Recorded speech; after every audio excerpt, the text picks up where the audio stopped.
घूस लेना तो बिल्कुल इल्लीगल है। अगर किसी ने घूस के पैसे लिए हैं किसी भी पार्टी ने, तो वो पैसा तो उनको वापस करना होगा।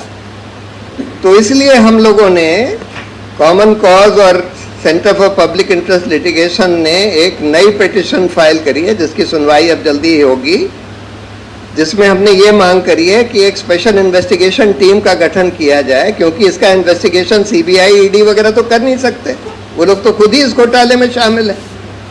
इसलिए एक बिल्कुल स्वतंत्र एसआईटी का गठन किया जाए और एक सुप्रीम कोर्ट के रिटायर्ड जज की निगरानी में किया जाए, जिसका इन्वेस्टिगेशन हो और ये पता लगाया जाए कि कौन कौन लोग शामिल थे और उनको जवाबदेह ठहराया जाए और पॉलिटिकल पार्टियों से घूस का पैसा वसूला जाए। तो अब देखिए, मोदी जेटली जी ने तो ये जस्टिफिकेशन दिया था कि हम इसलिए कर रहे हैं क्योंकि जिससे रूलिंग पार्टी को ना पता लग जाए कि ऑपोजिशन को कौन फंडिंग कर रहा है। मोदी जी ने ये बोला था कि पॉलिटिकल पार्टियों को जो काला धन दिया जाता है उसको बंद करने के लिए हम कर रहे हैं। अब सवाल यह है कि पॉलिटिकल पार्टियों को जो काला धन दिया जाता है वो क्या इलेक्टोरल बॉन्ड से बंद हो गया? अभी अभी मोदी जी कह रहे हैं कि ये टेम्पो में भर भर कर, बोरियों में भर भर कर नोट अंबानी अडानी दे रहे हैं। अब किसको दे रहे हैं ये तो हम सब लोग सब जानते हैं कि, पर उनको ये पता है कि ये अंबानी अडानी जो है टेम्पो में, बोरियों में भर भर कर नोट ले जाते हैं और पॉलिटिकल पार्टियों को देते हैं। ये मोदी जी को पता है, लेकिन कोई एक्शन नहीं हो रहा, किसी को पकड़ा नहीं जा रहा। तो ये सब बकवास था। ये सारे जस्टिफिकेशन के बेस से काला धन खत्म हो जाएगा। आपने कैश को तो इलीगल किया नहीं। अगर आपकी ये मंशा होती कि कैश को हम इलीगल कर देंगे पॉलिटिकल पार्टियों के डोनेशन के लिए, तो आपको एक लाइन का अमेंडमेंट करना था रिप्रेजेंटेशन ऑफ पीपल एक्ट में कि पॉलिटिकल पार्टियां और कैंडिडेट सिर्फ बैंक के थ्रू लेना देना करेंगे, कैश में बिल्कुल नहीं करेंगे। अगर कैश पकड़ा गया, उनको लेना देना करते हुए पकड़ लिया गया, तो उसको करप्ट प्रैक्टिस माना जाएगा और उनका चुनाव रद्द कर दिया जाएगा, पॉलिटिकल पार्टी को डीरजिस्टर कर दिया जाएगा। ये कानून अगर लाते तब हो सकता था। जब वो नोटबंदी उन्होंने करी तो उन्होंने बोला था कि हम कैशलेस सोसाइटी बनाना चाहते हैं। हम ये तो समझ सकते हैं कि आम आदमी को कैशलेस नहीं बना सकते, आम आदमी को तो जरूरत होती है कैश की लेन देन के लिए, लेकिन पॉलिटिकल पार्टी और कैंडिडेट्स को तो कैशलेस बना सकते थे। लेकिन बिल्कुल वो मंशा नहीं थी, क्योंकि बोरियों में, टेम्पो में, ट्रक में पैसे लिए जा रहे थे, इसलिए कोई मंशा नहीं थी। तो यही मैं अपनी बात यहाँ खत्म करता हूँ। अंजलि इसमें कुछ आगे बढ़ाएंगे।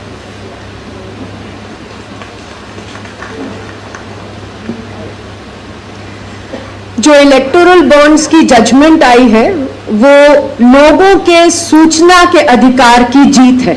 It's a victory for people's rights to information.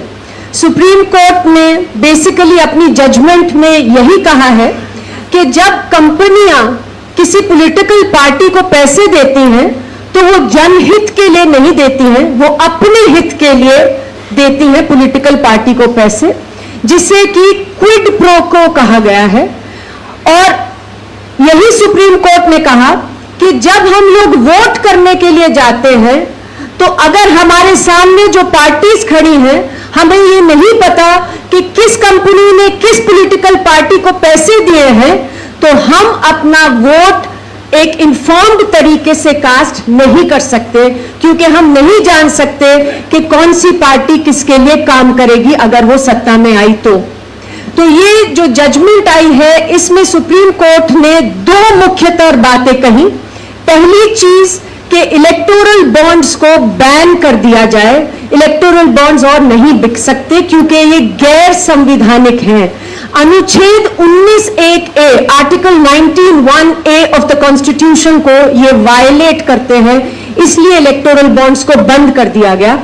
साथ ही हमारे सूचना के अधिकार को अपहोल्ड करते हुए सुप्रीम कोर्ट ने कहा कि रेट्रोस्पेक्टिवली इंफॉर्मेशन, किसने बॉन्ड खरीदे और किस पार्टी ने उन बॉन्ड्स को भुनाया, ये सूचना लोगों के बीच में इलेक्शन कमीशन ऑफ इंडिया की वेबसाइट के जरिए से डाल दी जाए 12 अप्रैल 2019 के बाद के सभी बॉन्ड्स जो खरीदे गए उनकी। अब हम सभी ने देखा कि कैसे ये सूचना बाहर आई है। प्रशांत जी ने बताया है कि कैसे तथ्य सामने आए हैं। सबसे आश्चर्यजनक चीज लेकिन आज भी यही है कि प्रधानमंत्री ANI को इंटरव्यू में कहते हैं कि इलेक्टोरल बॉन्ड सक्सेस स्टोरी था ट्रांसपेरेंसी के लिए, पारदर्शिता के लिए। और इसके लिए वो ये कहते हैं कि अगर इलेक्टोरल बॉन्ड्स नहीं होता तो कैसे सामने आता कि किसने किसको पैसे दिए, किस पार्टी को पैसे दिए। सीधी सी बात यह है कि इलेक्टोरल बॉन्ड्स की स्कीम एक गोपनीयता की स्कीम थी। अगर सुप्रीम कोर्ट जजमेंट नहीं देता, आज भी हम नहीं जान पाते कि किसने किस पार्टी को इलेक्टोरल बॉन्ड्स के जरिए से 16,500 करोड़ रुपए दिए हैं हमारे देश में। और हम सभी ने देखा कि कैसे कोर्ट में SBI, state bank of India, जो कि सेंट्रल गवर्नमेंट के कंट्रोल में है, उन्होंने किस तरह से आनाकानी करी कि सूचना ना दी जाए, अलग अलग तरीके से गुमराह करने की कोशिश की कोर्ट को। अगर कोर्ट जबरन ये सूचना बाहर नहीं निकलवाते तो ये सूचना आज हमारे सामने नहीं होती। यहां मैं एक चीज और कहना चाहती हूं कि अभी भी हमें 25% बॉन्ड्स की सूचना नहीं मिली है, क्योंकि सुप्रीम कोर्ट की जजमेंट में 12 अप्रैल 2019 के बाद जो बॉन्ड्स खरीदे गए थे उसकी सूचना हमारे सामने आई है, जो कि 2018 मार्च से लेकर अप्रैल 2019 तक के बॉन्ड खरीदे गए 4,000 करोड़ से ज्यादा के बॉन्ड, उसकी सूचना आज भी हमारे पास नहीं है। और ये ही एक चुनौती मेरे ख्याल से लोग हमारे प्रधानमंत्री के सामने रख सकते हैं कि अगर आप वास्तव में पारदर्शिता बढ़ाना चाहते थे इन बॉन्ड से, तो इन 4,000 करोड़ रुपए के बॉन्ड्स का भी आप डेटा लोगों के साथ साझा करिए। जैसा प्रशांत ने बताया, ये जो पूरा स्कैम है इलेक्टोरल बॉन्ड्स का जो आज सामने आया है, ये हमारे देश में होने वाले भ्रष्टाचार के स्कैम्स में शायद सबसे बड़ा स्कैम है। लेकिन उससे भी जरूरी चीज ये है कि ये जो पूरा स्कैम है ये दिखाता है कि किस तरीके से हमारी जिंदगियों के साथ, हमारे स्वास्थ्य के साथ इलेक्टोरल बॉन्ड्स के जरिए से खिलवाड़ किया गया है, दांव पे लगाए गए हैं लोगों के, बच्चों की जिंदगियां और उनके स्वास्थ्य को, पॉलिटिकल पार्टीज को, जिससे कि चंदा मिल सके। पहली चीज जो क्विड प्रो को की है, जिसे कहा जा सकता है कि पैसा दो धंधा लो, क्योंकि इसके अंदर क्लियर ट्रेंड्स हैं और एग्जाम्पल्स हैं बहुत सारे कि किस तरीके से बड़ी कंपनियों ने चंदा दिया इलेक्टोरल बॉन्ड्स के थ्रू और फिर उसके अगेंस्ट, उसके बदले में उनको किस तरीके से बड़े बड़े कॉन्ट्रैक्ट मिले। जो मेघा इंजीनियरिंग कंपनी है फॉर एग्जाम्पल, उन्होंने 140 करोड़ रुपए के बॉन्ड भारतीय जनता पार्टी को दिए और उसके एक महीने के अंदर अंदर मेघा इंजीनियरिंग को 14,000 करोड़ रुपए के इंफ्रास्ट्रक्चर प्रोजेक्ट्स दिए गए महाराष्ट्र की बीजेपी गवर्नमेंट द्वारा। इसी तरीके के तमाम जो इंस्टेंसेस हैं क्विड प्रो को के, किकबैक्स के, करप्शन के, वो सामने आ रहे हैं। मेडिसिन की कंपनी जाइडस लिमिटेड जो है, उसकी जो प्रोडक्ट्स थे, दवाइयां थी, they were found to be substandard.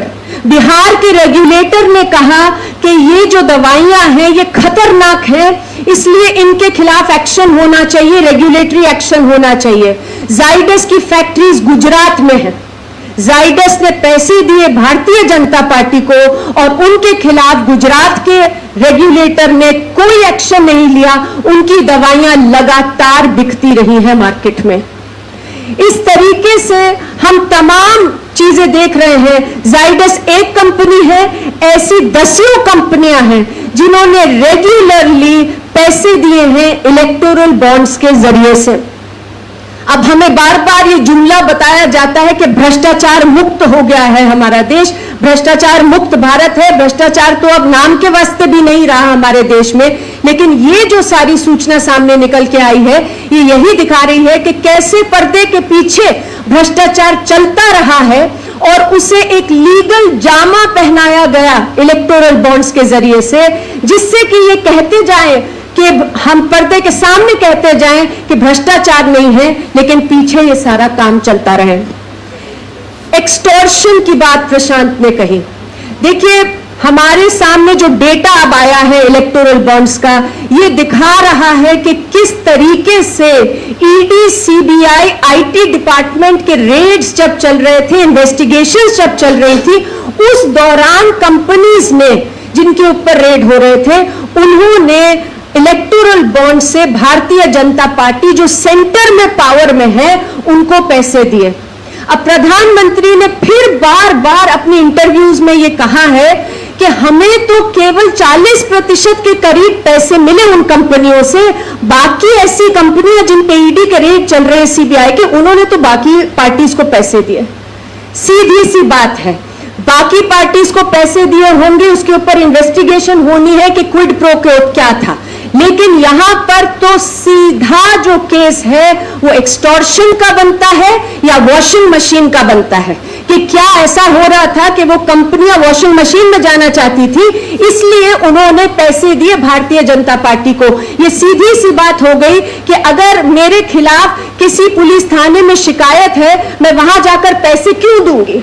और यही आज सवाल है जिसे इवेड नहीं किया जा सकता। दिल्ली में मुख्यमंत्री, झारखंड के मुख्यमंत्री जेल में डाले जाते हैं। हम कहते हैं लोकतंत्र पे खतरा है, जो ऑपोजिशन के चीफ मिनिस्टर्स हैं उन्हें एक एक करके जेल किया जा रहा है। अगर आप इलेक्टोरल बॉन्ड्स का डेटा देखें, उसमें एक कंपनी है औरोबिंदो फार्मा, उस कंपनी के जो ओनर हैं शरद चंद्र रेड्डी, वो दिल्ली के जो एक्साइज लिकर स्कैम है उसके मेन जो सस्पेक्ट थे, उन्हें अरेस्ट किया गया 10 नवंबर 2022 को। 5 दिन के अंदर अंदर उनकी कंपनी औरोबिंदो फार्मा ने 5 करोड़ रुपए भारतीय जनता पार्टी को दिए और फिर उन्हें बेल मिल गई इन मई 2023, और वो बेल ऐसे ही नहीं मिली, ईडी ने उस बेल को अपोज नहीं किया। It was a bail on account of medical grounds. उन्होंने कहा कि मेरी लोअर बैक में दर्द है, उन्हें बेल दिया गया। ईडी जो आज खड़े होकर हर एक केस में बेल को अपोज करते हैं, उन्होंने बेल को अपोज नहीं किया, उन्हें पार्डन कर दिया गया, वो अप्रूवल टर्न कर गए और फिर उनकी कंपनी ने 50 करोड़ और रुपए भारतीय जनता पार्टी को दिए। तो ये जो पूरा मामला है, ये दिखा रहा है कि ऐसे पॉलिटिकल केसेस में भी जो स्टेटमेंट्स दी जा रही हैं, उनकी क्या वेरासिटी है और कैसे इलेक्टोरल बॉन्ड्स के जरिए से ये सारी चीजों को कंट्रोल किया जा रहा है। मनी लॉन्ड्रिंग, बार बार प्रधानमंत्री और गृह मंत्री कहते हैं कि जो भी इलेक्टोरल बॉन्ड्स को अपोज कर रहे हैं वो पछताएंगे, दे विल रिग्रेट इट। और वो कहते हैं वो इसलिए पछताएंगे क्योंकि इलेक्टोरल बॉन्ड्स काले धन को हटाने के लिए लाया गया था। आप ये देखिए कि जो डेटा निकला है उसमें सीधा नजर आ रहा है कि 33 कंपनियां ऐसी थी जो लॉस मेकिंग थी।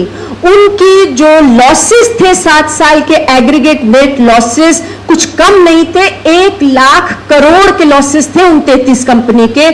Those companies have donated electoral bonds, 575 crore के इलेक्टोरल बॉन्ड उन्होंने डोनेट किए हैं, जिसमें से 75% बीजेपी को गई है। अब ये जो लॉस मेकिंग कंपनीज हैं, इनके पास इतना पैसा कहां से आ रहा है?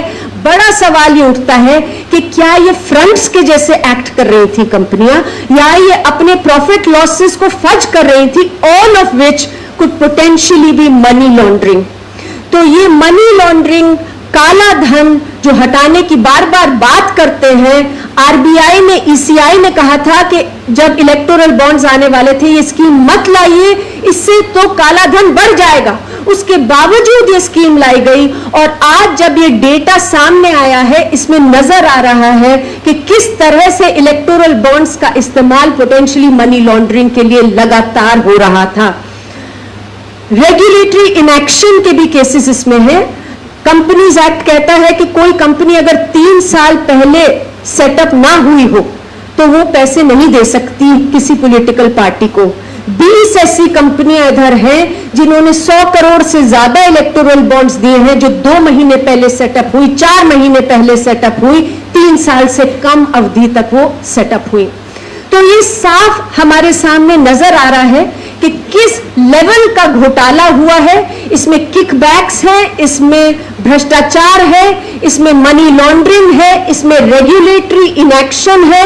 और इन्हीं सब चीजों को लेकर ये जो पिटिशन है, इसे फाइल किया गया है सुप्रीम कोर्ट में। कॉमन कॉज और CPIL, centre for public interest litigation द्वारा प्रशांत भूषण जी लेकर गए हैं इसे सुप्रीम कोर्ट में। और इसमें यही मांग है कि एक independent SIT court monitored setup की जाए, जिससे कि इस पूरी धांधली के बॉटम तक हम लोग पहुंच सके, हम इसके तय तक पहुंच सके। और जो भी दोषी थे इसके अंदर, जो कोई भी पार्टी हो, क्योंकि ये एक पार्टी नहीं है, सभी पार्टियों ने लिया है ज्यादातर, एक्सेप्ट ऑफ 1 or 2 पार्टीज। तो जो भी पार्टी है अगर गलत पाया जाए, इसमें यही लिखा है कि उनके खिलाफ एक्शन हो।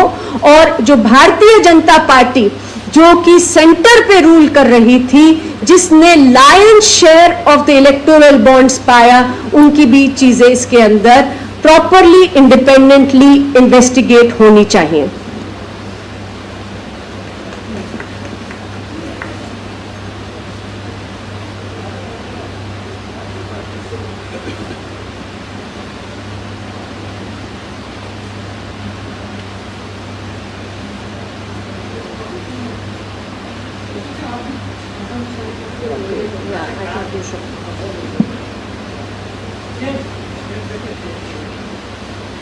তাহলে আমরা এখন প্রশ্ন উত্তরে চলে যাই, আপনারা প্রশ্ন করতে পারেন।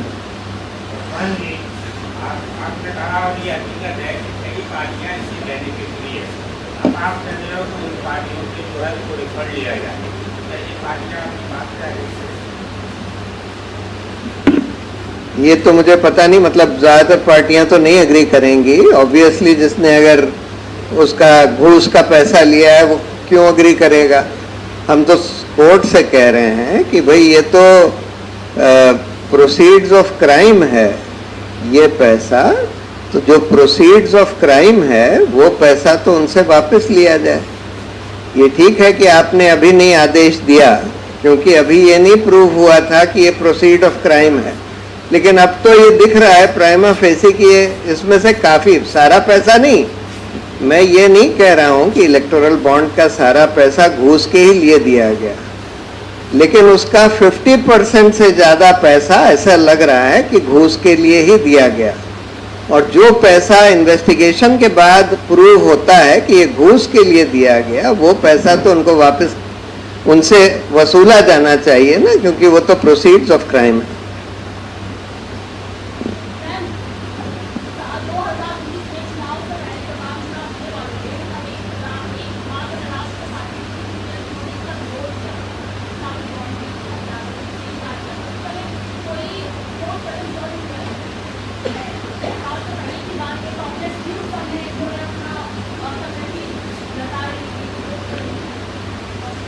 देखिए, ये जो पूरा मामला था इलेक्टोरल बॉन्ड्स का, 2018 के शुरू में ही इसे सुप्रीम कोर्ट में दर्ज कर दिया गया था और ये स्पष्ट था कि किस तरीके से ये आर्टिकल 19(1)(a) का वायलेशन है और कैसे ये गोपनीयता और भ्रष्टाचार और काले धन को बढ़ाएगा।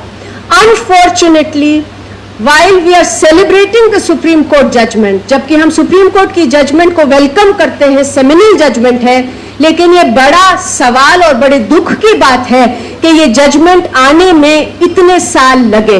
6 साल से ज्यादातर हमारे देश में हमने देखा है कि more than 6 years, 6 साल से ज्यादा तक हमारे देश में इलेक्टोरल बॉन्ड्स बिके और पार्टियों को मिले उसमें 2019 का चुनाव हो गया, जो जनरल इलेक्शन था एक हो चुका है, सारे स्टेट्स में चुनाव हुए और अब नेक्स्ट चुनाव भी हम देख रहे हैं कि हो रहा है with the coffers of political parties field.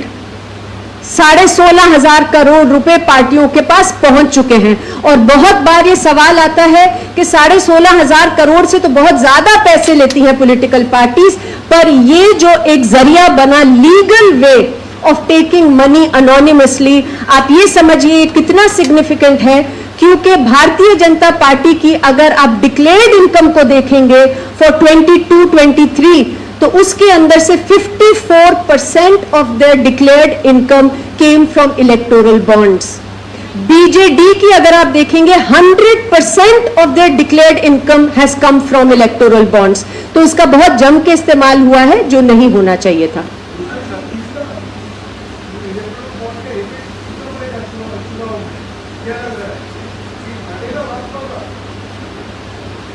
ये तो देखिए कुछ तो इफेक्ट होगा ही इसका, क्योंकि देखिए ये एक बात सही है कि ये बॉन्ड तो भाजपा की सरकार लेकर आई, वही लाए और आधा पैसा, पूरे बॉन्ड का आधा पैसा सिर्फ और सिर्फ भाजपा को मिला और अधिकतर केसेस जो घूसखोरी के सामने आए हैं वो भी भाजपा के आए हैं इलेक्टोरल बॉन्ड के जरिए। तो अब इसकी इंफॉर्मेशन कितना डीप पहुंची है, कहां पहुंची है, ये हमको पता नहीं, लेकिन आज की प्रेस कॉन्फ्रेंस का एक मकसद ये भी है कि भाई लोगों को पता तो लगना चाहिए कि कितना बड़ा घोटाला हो गया और उसके क्या क्या इफेक्ट्स हुए, क्या क्या कॉन्सिक्वेंसेस हुए। और अगर लोगों को पता लगेगा तो उसका नेचुरल खामियाजा काफी हद तक भाजपा को भुगतना पड़ेगा, क्योंकि वही मेन परपेट्रेटर है इलेक्टोरल बॉन्ड के और इस पूरे स्कैम के।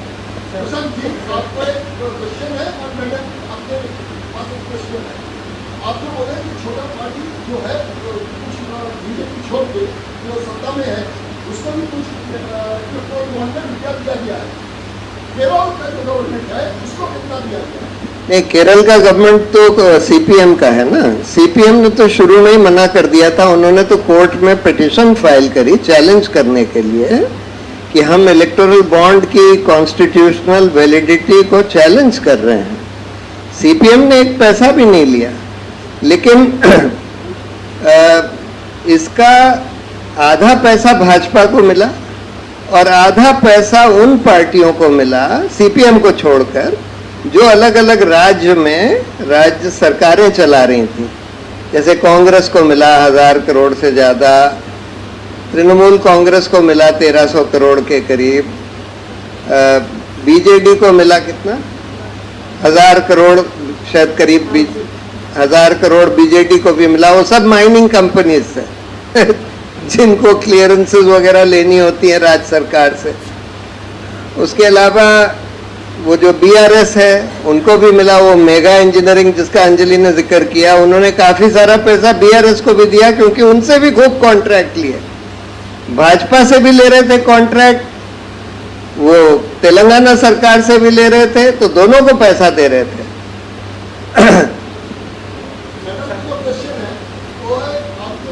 কাইন্ডলি একটু আপনাদের আইডেন্টিটিটা একটু বলবেন।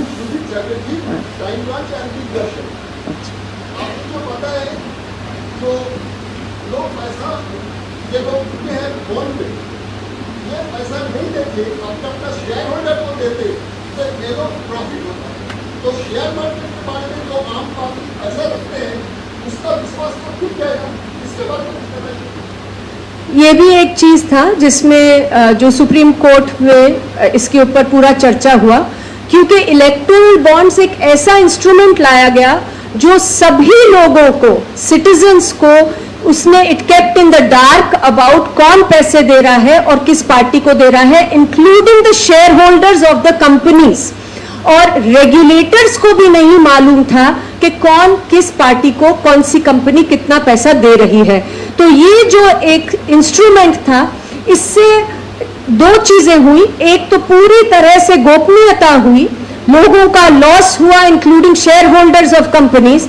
बट मोर इम्पोर्टेंटली जो इसके अंदर नजर आया है कि लॉस मेकिंग कंपनीज में भी, क्योंकि कंपनीज एक्ट को अमेंड कर दिया गया था, लॉस मेकिंग कंपनीज भी इलेक्टोरल बॉन्ड्स दे रही थी, which was further harming the interests of citizens and share holders.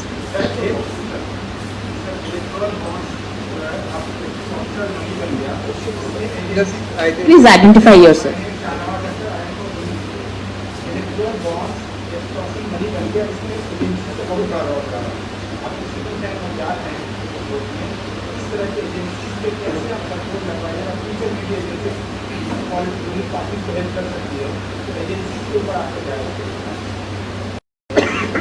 देखिए, एजेंसीज की भी जवाबदेही तो होनी चाहिए।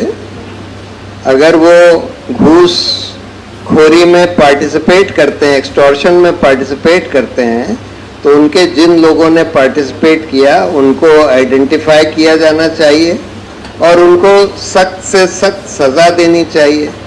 इसी तरह से देखिए, मैं तो ये शुरू से कहता हूँ कि एनफोर्समेंट डायरेक्टरेट के बहुत कम केसेस फाइनली कन्विक्शन में एंड होते हैं और ये बहुत सारी एजेंसीज का यही हाल है। तो जब ऐसा हो कि आपका केस एंड में कोलैप्स हो जाए और उस बीच में आपने लोगों को कई साल तक जेल में रख लिया है, तरह तरह से प्रताड़ित किया है, तो कोर्ट का दायित्व है कि वो ये देखे उसमें कि इसमें ये प्रोसिक्यूशन क्यों फेल हुआ। देखिए, फेल होने के दो कारण हो सकते हैं। फेल होने का एक कारण ये हो सकता है कि भाई बाद में विटनेसेस मुकर गए, विटनेसेस को किसी ने खरीद लिया, क्या हुआ। और ये भी कारण हो सकता है कि झूठा केस बनाया गया। अगर झूठा केस बनाया गया, अगर कोर्ट इस नतीजे पर पहुंचता है कि झूठा केस बनाया गया, तो कोर्ट की जिम्मेदारी है कि वो ऑर्डर करे कि भाई इन ऑफिसर्स का, जो इन्वेस्टिगेटिंग ऑफिसर्स थे जिन्होंने झूठा केस बनाया, इनका प्रोसिक्यूशन होना चाहिए। जब ये जवाबदेही तय होने लगेगी और कुछ ऑफिसर्स को जेल भेजा जाएगा झूठा केस बनाने के लिए, एक्सटॉर्शन करने के लिए वगैरह वगैरह, तब जाकर ये रुकेगा। इसके अंदर एक चीज और है कि ये जो एजेंसीज हैं, इन्हें कंट्रोल करने के लिए जो इसके टॉप पे बैठते हैं एजेंसीज के, उन्हें कंट्रोल किया जा रहा है, ये हम देख रहे हैं। और बार बार ये केस सुप्रीम कोर्ट में भी गया है। ईडी का रोल इसके अंदर जो इतना कंसर्निंग समझ में आ रहा है, उसमें अगर आप देखें कि ये 6 साल तक जब तक बॉन्ड बिके, उसमें से करीबन 5 साल तक एसके मिश्रा हेड कर रहे थे ईडी को, जिन्हें सुप्रीम कोर्ट ने हटाने के लिए कहा क्लियरली नाम से। उसके बावजूद सरकार जो है वो ऑर्डिनेंस लेकर आई, कानून बदला, जिससे उन्हें पीसमील तरीके से बार बार अपॉइंट किया जाए। सरकार ने कहा कि ईडी जो है वो बहुत डायरेक्टर इंपॉर्टेंट रोल प्ले कर रहे हैं, क्योंकि एफएटीएफ का रिव्यू कर रहे हैं। आज आप देखिए, ईडी डायरेक्टर एसके मिश्रा को रिटायर हुए कितने महीने हो गए, किसी को भी उस पोस्ट पे अपॉइंट नहीं किया गया है। तो सिस्टमैटिकली यूज हो रहा है इन एजेंसीज का ये सब करने के लिए। তো আপনাদের কি আর কারোর কিছু আছে প্রশ্ন? তাহলে আমরা শেষ করব। আমাদের সঙ্গে আছেন রন্তিদেব বাবু, আছেন সমীর দা, আছে সুমন ভট্টাচার্য, আছে অমিতাভ